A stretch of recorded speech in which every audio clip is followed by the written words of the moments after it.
Terlahir kembali ke dinasti Ming. Perjalanan waktu ke dinasti Ming.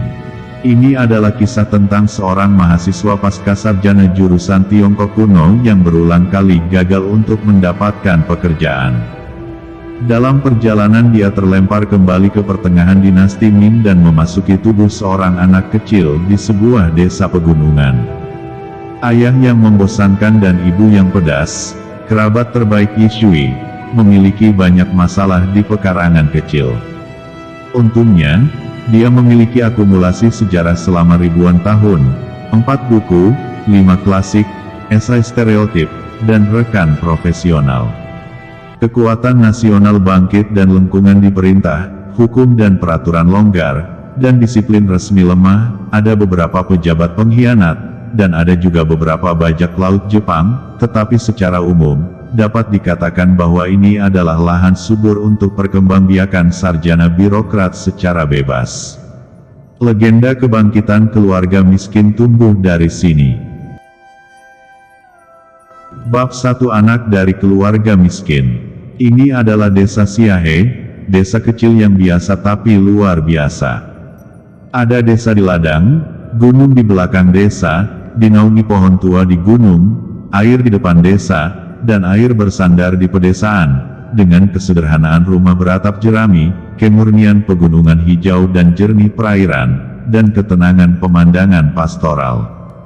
Saat senja ini, gumpalan asap mengepul dari atap rumah pertanian seperti awan yang melayang, suara "mo" dari ternak yang didorong mundur oleh anak gembala yang memainkan seruling, dan petani yang membawa cangkul saat pulang ke rumah. Lagu-lagu pedesaan yang penuh dengan pegunungan dan ladang yang terjal tanpa rima atau nada menggambarkan gambaran pulang di malam hari seperti kehidupan yang damai di desa pegunungan seperti surga.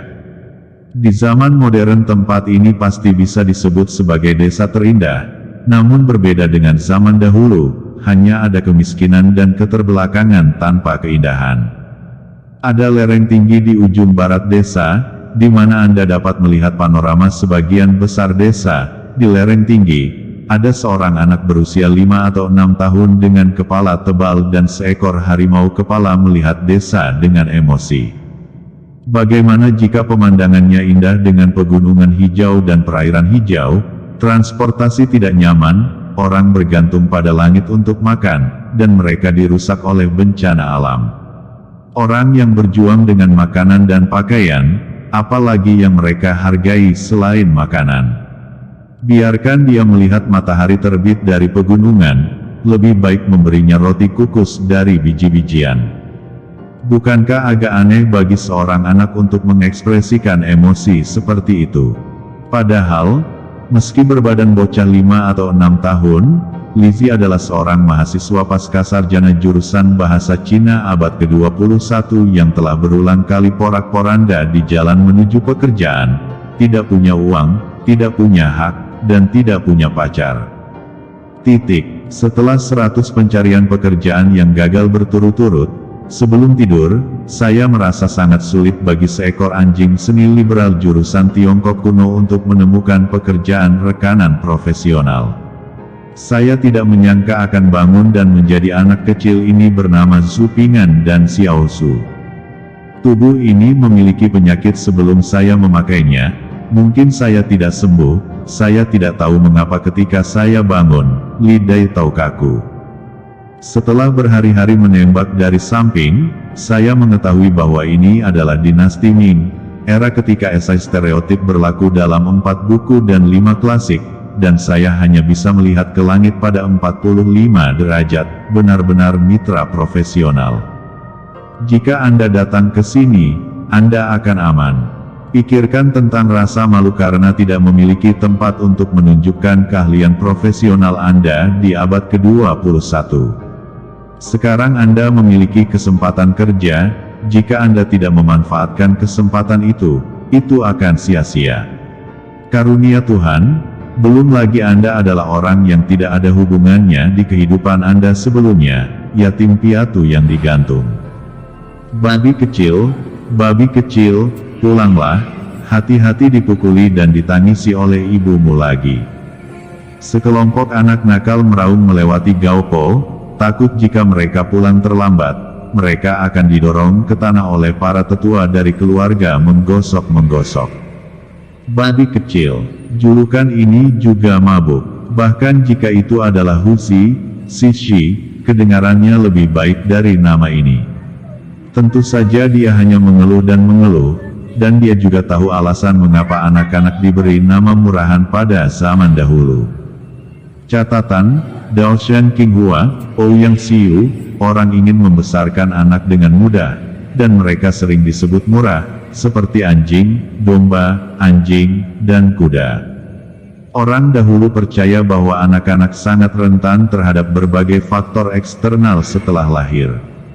Terutama kebiasaan tahayul bahwa orang memiliki 3 jiwa dan 6 jiwa, dan mereka tidak dapat hidup tanpanya. Ketika seorang anak lahir, dia harus melewati terusan Yanwang, terusan Suaming, terusan Yudiao, terusan Siji, terusan Biksu, terusan Luojing dan terusan lainnya. Tujuan memberi anak-anak nama buruk dan murahan seperti banteng hitam, batu, roller batu, gundam, telur besi, dan telur bau, adalah untuk menipu hantu dan membuat Tuan Yama tidak berpikir bahwa dia adalah hantu setelah mendengarnya individu. Tentu saja, tidak akan mencari masalah, jadi mereka menyerah merayu jiwa untuk membuat anak itu melarikan diri dari roh jahat. Selama periode ini, ada pepatah yang mengatakan bahwa babi menjadi miskin, dan anjing menjadi kaya. Ada beberapa anak laki-laki bernama anjing di antara anak-anak kecil di desa ini, seperti Donggou dan anjing barat, dan ada juga anak laki-laki bernama Gobao, Gousai, dan Gouyasi. Para tetua memberi nama panggilan Xiaozu kepada Zupingan karena 2 pertimbangan. Salah satunya adalah desa hampir menggunakan nama panggilan yang bisa disebut anjing, dan para tetua tidak memiliki tinta di perut mereka, sehingga mereka tidak dapat lagi memikirkan nama panggilan yang terkait dengan anjing. Di sisi lain, keluarga sudah cukup miskin, tidak ada ruang untuk menjadi lebih miskin, dan nama panggilan yang lebih buruk lebih mudah untuk didukung.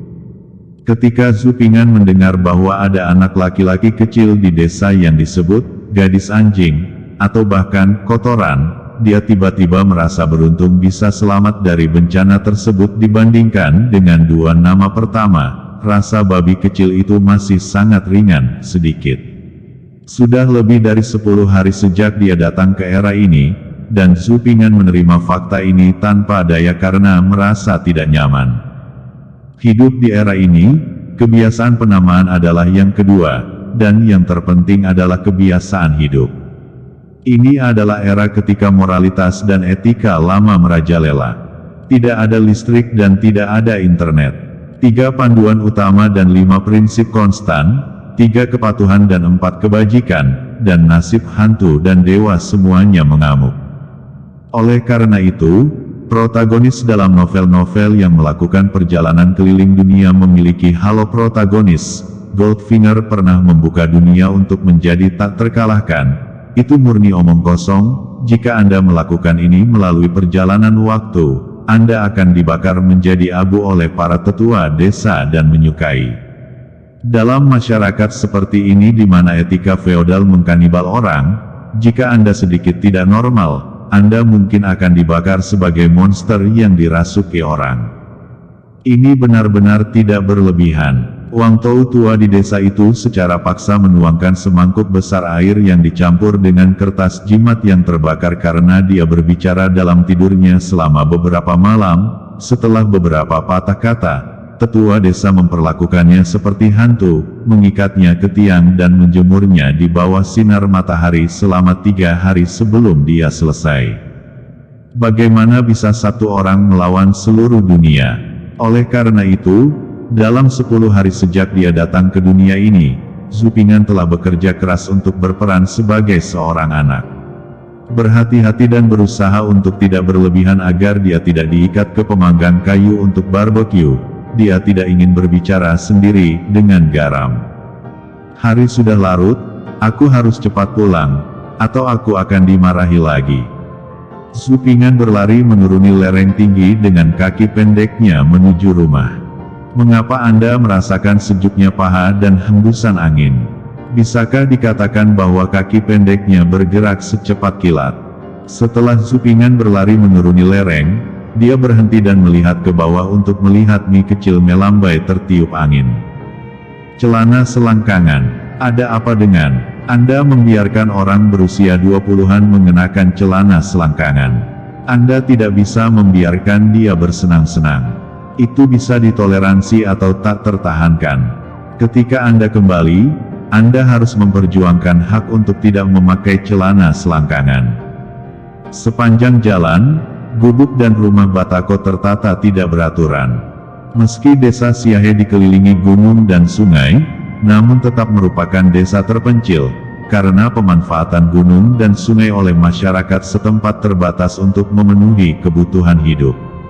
Beberapa pohon diseret pulang untuk membuat balok. Ketika tidak ada nasi untuk dimasukkan ke dalam panci, saya naik gunung untuk mencari beberapa sayuran dan buah-buahan liar, dan pergi ke air untuk menangkap 2 ikan kecil dan melemparkannya ke dalam panci.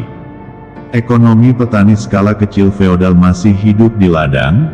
Kebanyakan penduduk desa hidup di sepertiga hektar tanah untuk mengisi perut mereka, dan hanya ada beberapa tuan tanah yang relatif kaya.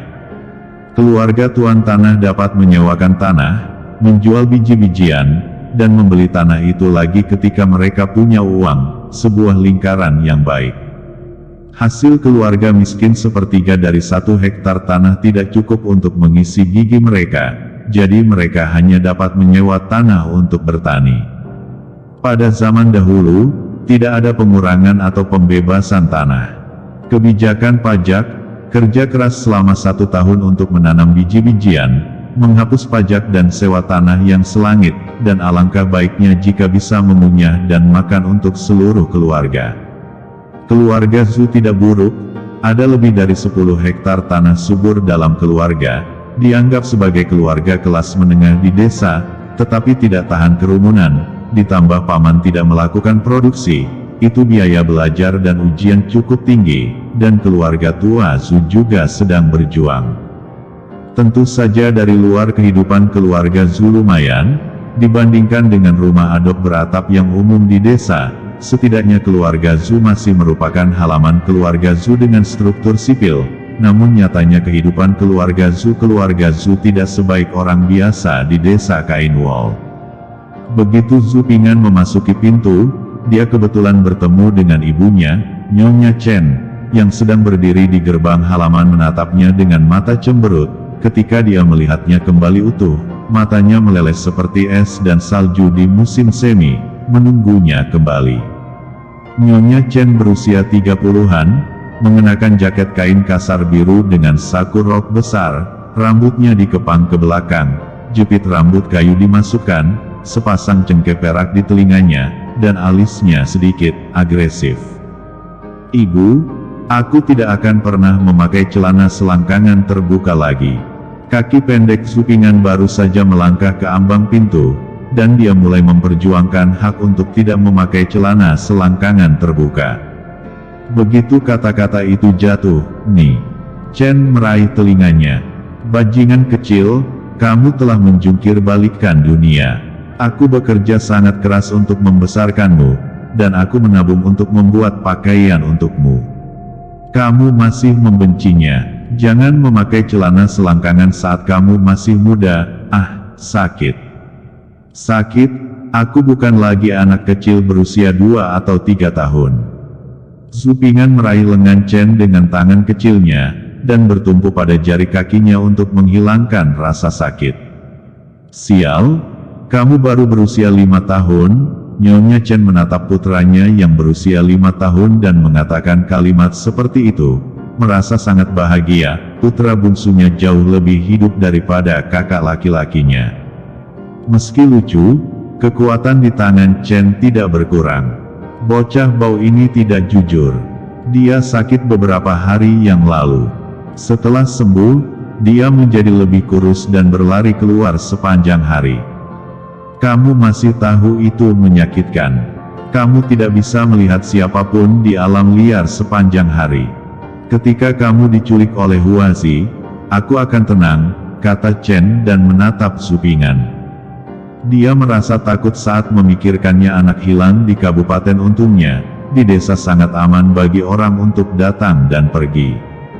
Kakak ipar kedua, apakah ada anak laki-laki yang tidak liar, lebih baik tangguh, jadi jangan menghukum babi kecil itu. Bibi ketiga Zhang, yang sedang membersihkan piring di dekat sumur di halaman, memandangi babi kecil itu dengan rasa iri, dan membujuknya agar Chen Xi tenang. Nyonya Zhang baru berusia 30 tahun, tetapi sejauh ini dia hanya memiliki satu anak perempuan, Zhu Pingyu, yang 1 tahun lebih muda dari Zhu Ping'an, jadi dia sangat iri dengan Nyonya Chen yang memiliki 2 anak laki-laki. Orang tua, jangan memohon padanya. Bajingan ini tidak akan masuk ke rumah selama 3 hari, kata Chen, meraih telinga Zhu Ping'an kecil dan menyeretnya ke dapur. Katakan, apakah kamu tidak berani pulang untuk makan di masa depan? Nyonya Chen berkata dengan keras, tetapi mengeluarkan telur rebus putih yang sudah dikupas dari kukusan, melihat keluar dari tepi jendela dan melihat bahwa tidak ada yang memperhatikan hal ini. Sisi, jadi dia berkata dengan tenang memasukkannya ke tangan Zhu Ping'an. Telur, mata Zhu Ping'an dibanjiri, dan setelah lebih dari 10 hari makan kasar, dia akhirnya melihat dagingnya. Sangat tidak mungkin untuk menolak. Sakit, Ibu, aku tidak berani melakukannya lagi. Zhu Ping'an mengambil telur itu, tetapi melolong di mulutnya berpura-pura muluk. Di abad ke-21, makan adalah salah satu dari sedikit hobinya.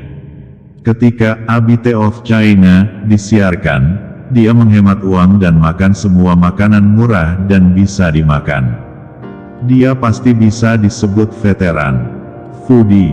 Ini murni alami dan bebas polusi, lembut di mulut, dan rasanya sangat enak.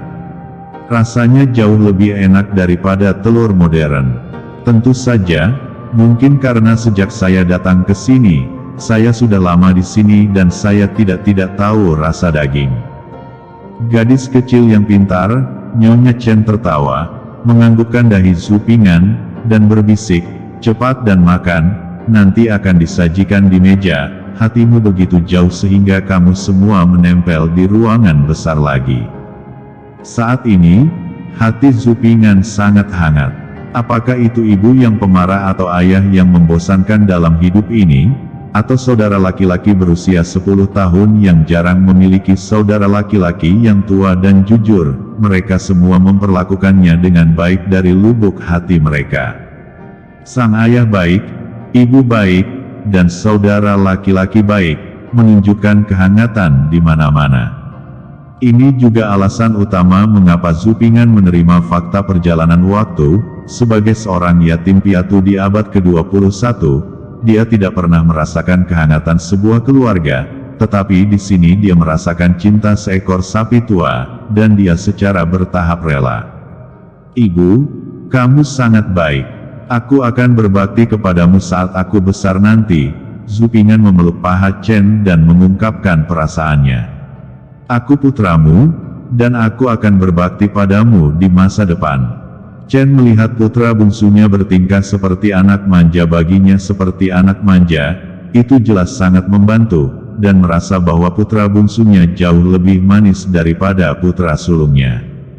Saya meminta bos saya untuk datang ke sini lebih awal, dan bocah bodoh itu memberitahu ayahnya bahwa mencuri makanan bukanlah laki-laki sejati, jadi dia hampir marah pada Nyonya Chen, jadi saya harus mengusirnya. Untungnya, putra bungsu saya tidak sangat kaku, jadi dia menertawakan putra bungsu di dahi.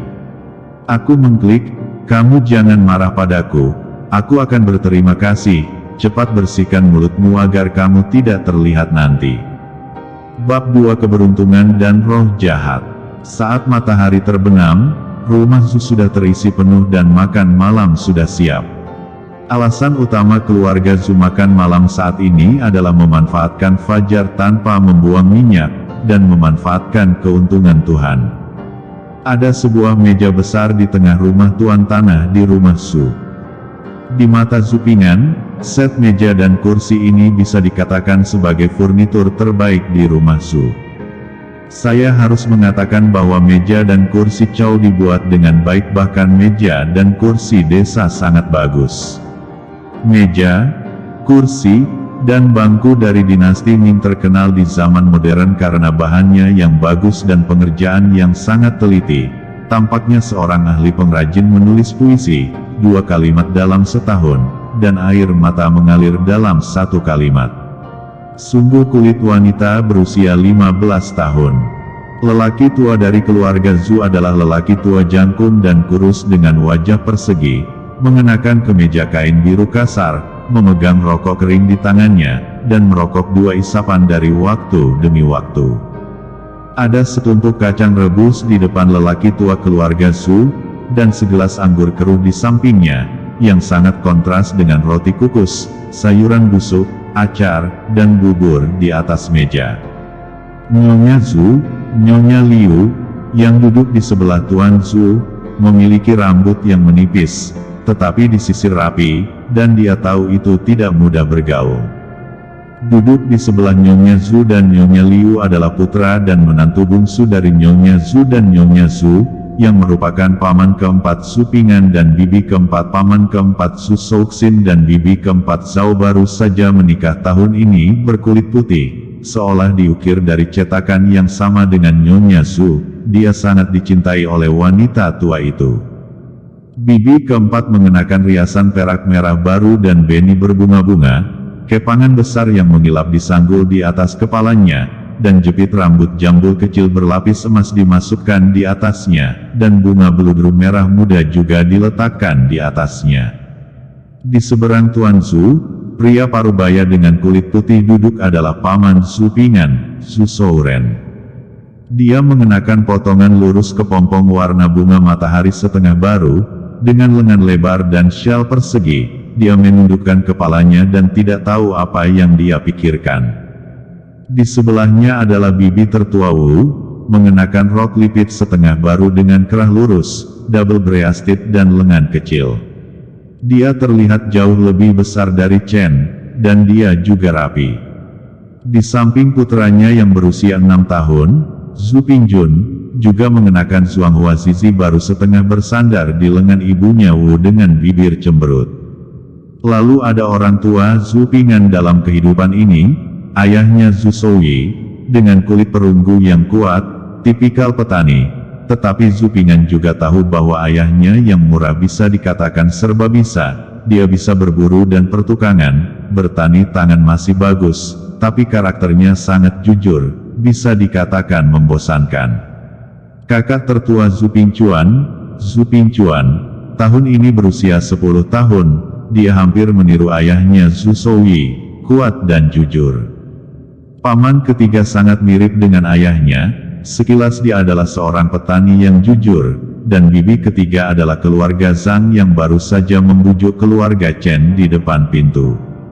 Paman ketiga dan bibi ketiga telah menikah selama bertahun-tahun, dan sejauh ini mereka hanya memiliki 1 putri, gadis kecil pemalu Zhu Pingyu di pelukan bibi ketiga. Ada banyak benar dan salah di peternakan kecil. Paman Zhu Souren adalah seorang sarjana, meskipun dia belum lulus ujian selama lebih dari 10 tahun, dia masih anak-anak. Sarjana yang membaca 4 buku dan 5 klasik harus lulus ujian daerah, ujian pemerintah, dan ujian perguruan tinggi untuk mendapatkan gelar sarjana. Paman Zhu Souren berkonsentrasi pada membaca buku, bukan bertani dan produksi murbei. Setelah lebih dari 10 tahun ujian, dia lulus ujian kabupaten dan pemerintah 6 tahun lalu, dan dianugerahi gelar Tongsheng. Memulai, Tuan Zhu dan Nyonya Zhu sangat menghargai putra sulung mereka, berpikir bahwa dia adalah harapan leluhur keluarga Zhu yang mulia, terutama setelah paman mereka Zhu Souren mendapatkan seorang anak, mereka juga memiliki preferensi untuk keluarga paman. Paman keempat adalah putra bungsu, Danny. Zhu semakin memanjakannya, adapun keluarga ayah dan paman ketiga, mereka tidak perlu terlalu peduli. Ada yang dihargai, ada yang disukai, dan ada yang tidak dipedulikan. Saat seluruh keluarga berkumpul, akan ada sedikit benar dan salah. Preferensi antara lelaki tua dan perempuan tua masih jelas. Dari segi pakaian saja, ada perbedaan besar dalam keluarga. Keluarga paman dan paman keempat berpakaian lebih baik. Mereka memiliki pakaian setengah baru, dan keluarga saya dan keluarga paman ketiga semuanya pakaian kasar tambalan. Sepertinya saya harus bekerja keras, belum lagi Guangzhong Yaozu, setidaknya membiarkan keluarga saya hidup dengan baik. Begitu dia masuk ke dalam rumah dengan kaki pendek, Zhu Ping'an melihat fenomena aneh. Setiap orang di keluarga Zhu memiliki kolom udara putih di atas kepala mereka. Kolom udara putih di atas kepala paman Zhu Souren lebih tebal dari yang lain, tapi semuanya putih. Zhu Ping'an terkejut dengan fenomena yang tiba-tiba itu, dan menggelengkan kepalanya dengan cepat. Ketika dia menutup matanya dan membuka matanya lagi, fenomena aneh itu menghilang, semua orang kembali normal, dan kolom putih udara tidak lagi terlihat. Aneh? Apa yang terjadi barusan? Pasti bukan pusing tadi. Tidak mungkin penglihatan saya bermasalah. Kenapa sedikit seperti keberuntungan yang tertulis di novel? Mungkinkah saya bisa melihat keberuntungan orang lain? Sangat aneh terlahir kembali melalui perjalanan waktu, dan masuk akal untuk bisa melihat keberuntungan orang lain. Tetapi mengapa saya tidak bisa melihat keberuntungan orang lain sekarang? Mengapa kamu berdiri di sana dengan bodoh? Mengapa kamu tidak datang untuk makan? Ibu Chen melihat Zhu Ping'an berdiri di depan pintu dengan bingung, dan mau tidak mau mengingatkan, bocah bodoh, jika kamu tidak datang lagi, nenekmu yang eksentrik akan memberikan bagianmu kepada kakak tertua dan yang keempat, rumah. Oh, kami datang. Zhu Ping'an dengan cepat mendapatkan kembali ketenangannya dan menjawab, lupakan saja, melihat keberuntungan orang lain itu aneh, dan wajar bagiku untuk tidak bisa mengetahuinya untuk sementara waktu. Sebelum makan, Zhu Ping'an masih mempertahankan kebiasaannya di kehidupan sebelumnya, berlari mencuci tangan di wastafel dengan kaki pendeknya. Ini agak aneh di daerah pedesaan kuno di mana kebersihan tidak terlalu penting, terutama anak laki-laki kecil di desa semuanya seperti monyet lumpur. Misalnya Zhu Pingjun dari keluarga paman sedang mengendus hidungnya di pelukan bibinya.